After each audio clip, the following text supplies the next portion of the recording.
The Most Magnificent Thing, written by Ashley Spires. This is a regular girl and her best friend in the whole wide world. They do all kinds of things together. They race, they eat, they explore, they relax. She makes things. He unmakes things. One day, the girl has a wonderful idea. She is going to make the most magnificent thing. She knows just how it will look. She knows just how it will work. All she has to do is make it, and she makes things all the time. Easy peasy. First, she hires an assistant. Next, they gather their supplies. They set up somewhere out of the way and get to work. The girl tinkers and hammers and measures, while her assistant pounces and growls and chews. When she is finished, she steps back to admire her work. She walks around one side. Her assistant examines the other side. It doesn't look right. Her assistant picks it up and gives it a shake. It doesn't feel right either.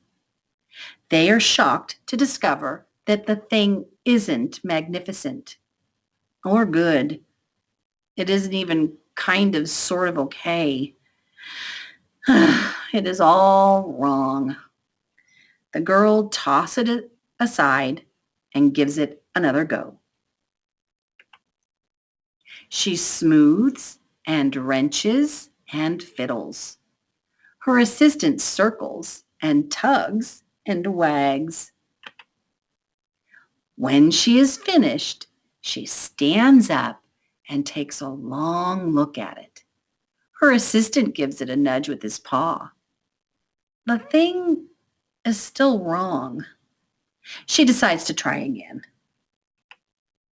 The girl saws and glues and adjusts. She stands and examines and stares.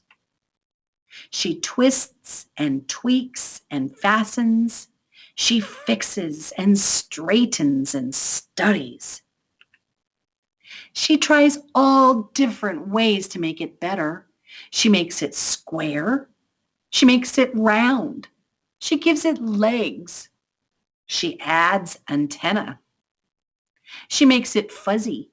She makes it long, short, rough, smooth, big, small. One even smells of stinky cheese. But none of them are magnificent. Her hard work attracts a few admirers, but they don't understand. They can't see the magnificent thing that she has in her mind. She gets mad. The angrier she gets, the faster she works. She smashes pieces into shapes. She jams parts together. She pummels the little bits in. Her hands feel too big to work, and her brain is too full of all the not right things. If only the thing would just work. Crunch. The pain starts in her finger. It rushes up to her brain, and she explodes. It is not her finest moment.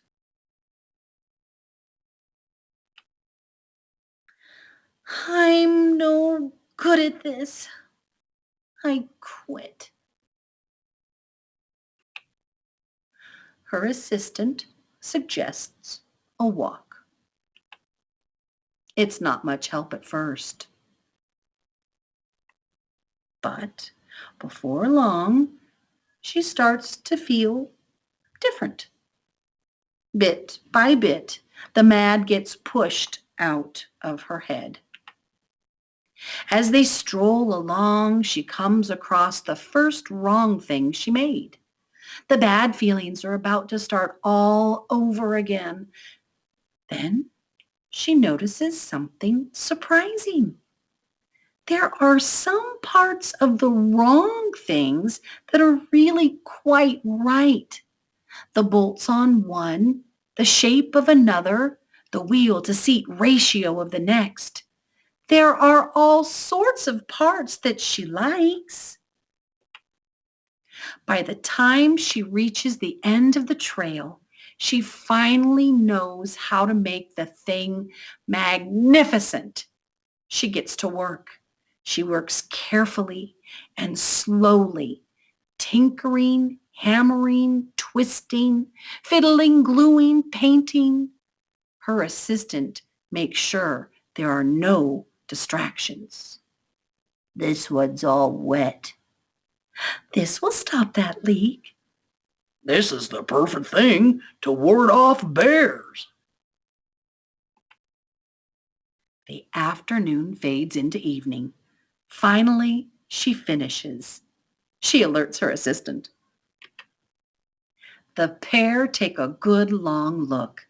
It leans a little to the left, and it's a bit heavier than expected. The color could use a bit of work too, but it's just what she wanted. They climb aboard and take it for a spin. They are not disappointed. It really is the most magnificent thing. The most magnificent thing. The end.